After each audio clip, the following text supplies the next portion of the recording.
So I was on a station, Craig, WJOX in Birmingham. You know, it's a big monster station. And they asked me the question about, Arizona State last year, among others who had a pretty good run. And they asked me about who do you feel like are the strengths in the Big 12? And I don't think you could answer that question. And it's not dodging the question because of what we've seen the history of the Big 12 after Oklahoma slowed down and then eventually left the conference. How do you, from year to year, and then on top of that, the transfer portal, how do we know, based on last year, Arizona State being really, really good, and then Utah and Oklahoma State blowing the tire? How do we know what exactly? That we can say for certain these are the 2 or 3 teams that might play for a Big 12 football championship. We don't. And that's why last year when it became kind of comical to point out how wrong all the preseason predictions were, and it was funny. Like it was funny that Arizona State's picked dead last and they go on to win the championship. I mean, that does leave some egg on the face of the quote-unquote pundits and whatnot. But I do think that was as much because it is unpredictable as it is that people don't know what they're talking about. And I think part of why people may not know what they're talking about when it comes to predictions hitting is because it's really hard to know what you're talking about. To your point, when it comes to the Big 12, you know that Georgia's going to be near the top of their conference. You know Texas, that's easy to say. You know they're going to be up there. And if they're not, then something drastic and dramatic happened to where they're not there. Like Arch Manning gets hurt. And even then, Texas has guys waiting in the wings who are rated higher than most people's starters. Just them, for example. Now, Oklahoma might have been a surprise last year, but there's plenty of people that had them pegged lower in their conference. But, everybody knows those teams, and they're out there, and there's more meat on the bone, I think. Kenny Dillingham, young babyface coach, I mean, some people knew who he was, but there's a lot of people that are like, who's this Cam Scatteraboo guy last year? Who's this? And nobody could have seen, other than Kenny Dillingham, them going from pretty irrelevant, quite frankly, in the Pac-12 discussion to best team in the Big 12. So, yeah, nobody hit on that other than people at Arizona State. I mean, Utah, everybody whiffed dramatically on that. Now, they played with fire with the Cam Rising thing, and obviously they got burned pretty badly by that. But, I mean, we could go on and on of, who ended up differently than where they were.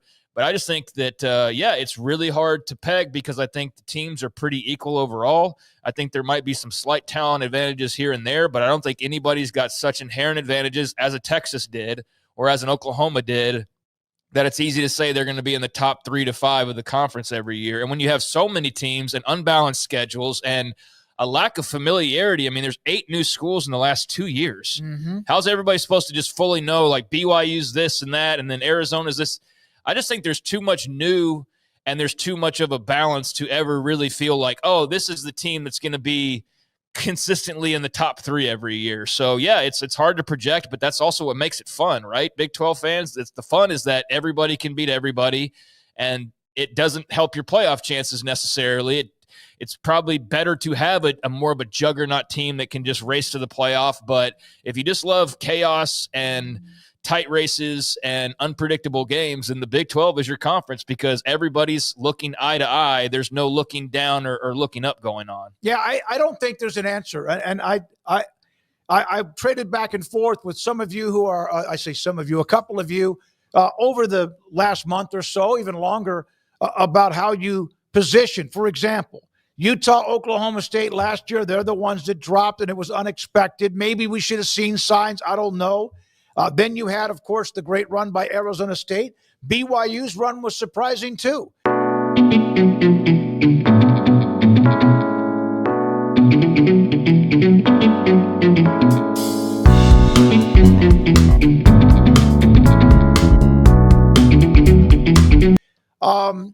Kansas State was pretty much who you thought, maybe a game that they should have won that they didn't. Texas Tech had wins against the best teams, but then they also blew a tire a couple of times. To TCU was one, and also that home game to Baylor. And you just don't know. And it's kind of fun. Like, for example, and I said this on the station in Birmingham, and I'll say it here. I don't know if that's because there are no logos or because of what you said a minute ago. Half of the league is brand new. I don't think logos really matter. I mean, you guys still have to go out there and play. Like Texas's logo mattered there for a while when they weren't necessarily playing their best ball. But, logos ultimately doesn't matter what logo you're wearing. You go out there and perform. But typically, especially these days, logos have more advantages than they've ever had before. Now, they might also have more problems to deal with than they've ever had before either. But logos are logos for a reason. The Blue Bloods are the same Blue Bloods they've been for the last 50 years for the most part. There's been a few additions along the way, but it's pretty much the same group that you had 20 years ago, save maybe a couple of them in there. So it's hard to be a logo. There's few of them. And so when you have a league that has zero, quite frankly, but you have a lot of respectable teams and a lot of teams that have won things at times. They just haven't been considered the upper echelon when it comes to money and history and fan base size and all that. But we just have some schools that love to play football, and they're all pretty equal, and they all have a lot of similar traits, and nothing really distinguishes one from the other. And in terms of you're automatically better than someone. It leads to just an even conference where your first place team that you voted for could finish 14th or whatever it was, Utah 13th or 14th, and your 16th place team that you voted for could finish first. I mean, that's again what's fun about the league, and I think that's going to be the case. Everybody keeps trying to assign who's the new face of the Big 12, I don't think there is one. I mean, a year ago, people would have said Utah, or Utah fans would have said Utah. Now people want to say, well, Texas Tech's going to be the face of the future. Can they win a Big 12 title first, and then we can let them be the face of the conference? Some think it might be BYU because they're hitting on all cylinders right now in this NIL era. But I don't think there will be just a king on top of a throne. I think it's going to be like Game of Thrones, where you might have somebody who wins a couple in a row, but I don't think there's going to be any Oklahoma stretch by any means. I don't believe that is going to happen at all. I feel very confident about that. There's not going to be just one team that stands above all else. There's just too many equal qualities that they all have. So that might hurt you, and I think it does hurt you when it comes to the playoff. I think that maybe that will change a little bit with it expanding more. But it does make for a hell of a regular season and a hell of a chase to the title. And we saw that last year. I mean, you had one or two games remaining, and Colorado had their path to victory that they fumbled, and BYU had their path to being in Arlington, and they couldn't close the deal. And so you end up where you ended up there with Iowa State and Arizona State. But there was a handful of teams that were all chasing that championship in the last couple of weeks, which is what you want as a fan. And that's where kind of like the whole conference pride thing sort of rubbed me the wrong way, in that, I wanted to see multiple teams make it for the league, but I also just wanted to see the intrigue of the season and all that, and that provided plenty of intrigue. It didn't provide multiple playoff spots, but it provided a lot of intrigue and suspense at the end of the year. So, I found last year really entertaining.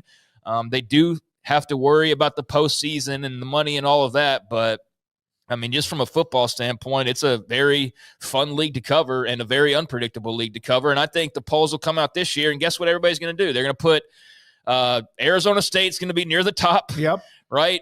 Utah will probably be somewhere in the middle, and they'll probably deserve to be higher than that. Arizona State, we'll see. I know Texas Tech will be near the top, and they should be because of all the moves they've made. I think TCU's a little bit of a sleeper maybe. Baylor, I think people expect to be good. But it could turn out the complete opposite way, and I don't think that would be surprising in any way. Yeah, that's just kind of how it is. I mentioned TCU in the interview because of Hoover back. They were 9-4. Remember, we had Sonny Dykes on earlier this week, and it's just you don't really know. Robertson's back. You have all of what Texas Tech has done to commit to trying to put together the best roster possible, plus who they have back. And And I know that Kim Coulter and there's other Tech fans, and Kim sent me a text earlier, and thanks for all of you in the chat room already today. One of the things that's driving Texas Tech fans crazy is they're winning in other sports, but it kills them that they have not won a Big 12 championship. Well, yeah, of course. Absolutely. A lot of those wins were like Oklahoma, but everyone else, it seems like a couple other three or four schools have one. At the local high school, name a place in Texas, I'm sure the tennis state championship matters a lot, but the football championship matters Absolutely. more. Sure. And that's the one that goes on the billboard heading into town or leaving town, and that's the one that people remember, and that's the whole reason for this Friday Night Lights theme that, you know, the rest of the country's found out over the years, and the passion for it and all of that. So yeah, I mean, the other sports to have success there is great. And yeah, Texas Tech, they've gone out and they've made the moves. They went and got the big investment in softball and got the star pitcher through the transfer portal. And look where they are. They're going to win the Big 12 in softball. So they are having success elsewhere, track and field, obviously, and so on. But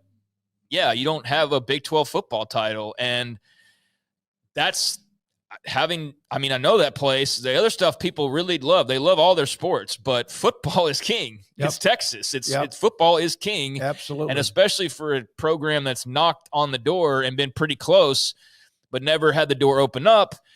But not just that. It's not just that it hasn't opened up for them. It's that while you've been knocking on that door, you watched Baylor go and knock on it 3 times, and you feel like you're a superior program and superior university to them, and they've walked through that door with multiple coaches multiple times and even lost a couple of those games. Like, they could have as much as like 5 championships at this point. You have 0.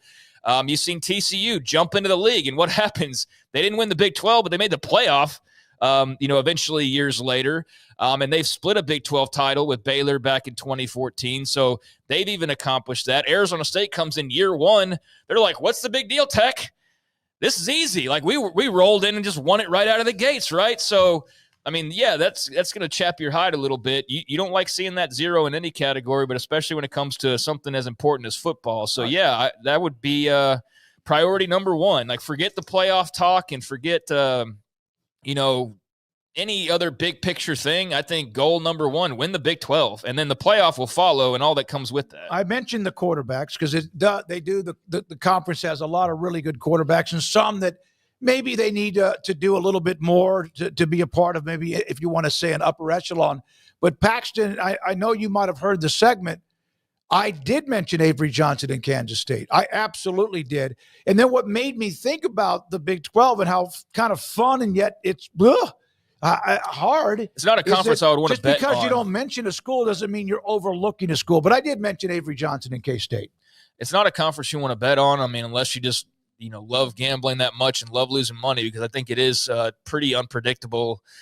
There's some games that are like any other that you feel very confident in, but for the most part, I think there's very few cases where there's just a crazy disadvantage that somebody's playing around with or playing against. So that's not necessarily the case everywhere else. When you have an Ohio State, lining up with the punchline's been Rutgers or a Northwestern or somebody like that in a lot of years.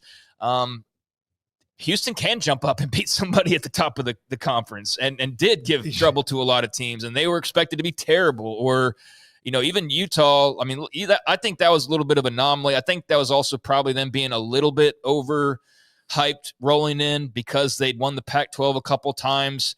And done so recently, played in a Rose Bowl. Like, I think that probably overhyped them a little bit, maybe rolling in, but I think that they're a proud program that's going to bounce back, and you definitely didn't overlook them last year, as debilitated as they were at times. So yeah, it's a fun league. It's not one that's very good on being pretty clear with the predictions, though. I mean, it's difficult. Yeah, and what happens is you have Houston that finished, what was their record last year? They won like 4 games, but they also beat TCU, remember, right, at TCU, and they also last year beat the hell out of Kansas on the road about the time Kansas was starting to like lose the treads on their tire, and beat Kansas State. So that's what seems like it's fun. The middle section, or even below at times, not that other conferences don't have like, oh, that's a shocker. They could have 2 or 3 of them in the same weekend. Here's the deal. I mean, I think we've kind of driven home the craziness of it, but I mean, next year in the Big Ten that you could put Ohio State in your top 3, and that's pretty much concrete guarantee they're going to be in the top 3 of the Big Ten, right? Yep.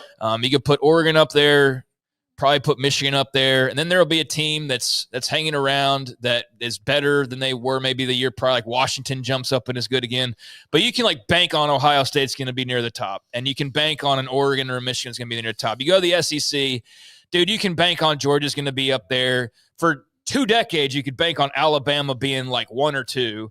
Texas, you can bank on them being up there. Now, there's questions like Oklahoma. How good is South Carolina? Is Ole Miss going to be in that upper echelon? So there's some questions, but you can pencil in at least a couple of the playoff teams already, right? Absolutely. And feel very confident. Like Georgia and Texas are pretty good locks or close to it. Or if you want to add a different team, you can do that. You can go out to the ACC, and SMU was a big surprise last year. I mean, I don't know how anybody could have really expected them other than their own fans to jump in and make the title game in year one. But you feel pretty good that Clemson's going to have great odds, right?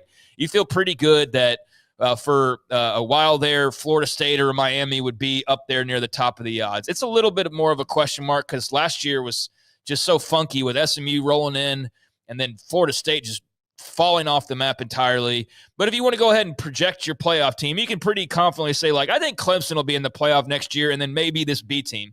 I don't know who the hell you predict in the Big 12 and feel like I'll put my paycheck on this. I put my paycheck on a combination of like 5 teams. Yeah, I mean, but in the Big 12, it could be TCU, it could be Arizona State again. Could be it Tech, could be Baylor, it could be Tech, Kansas State. It could be K-State, it could be anybody. That's why I think it's fun, and sometimes that doesn't get enough, but rather than there's just a bunch of pretty good teams, and that might be the case. Somebody, like I said on the show in Birmingham, Arizona State, you had a chance to beat a great football team in Texas, and you couldn't stop a 4th and 13, or accidentally they drop a pass, or you couldn't get to the quarterback, or you blow a coverage, and that is what is missing in the Big 12.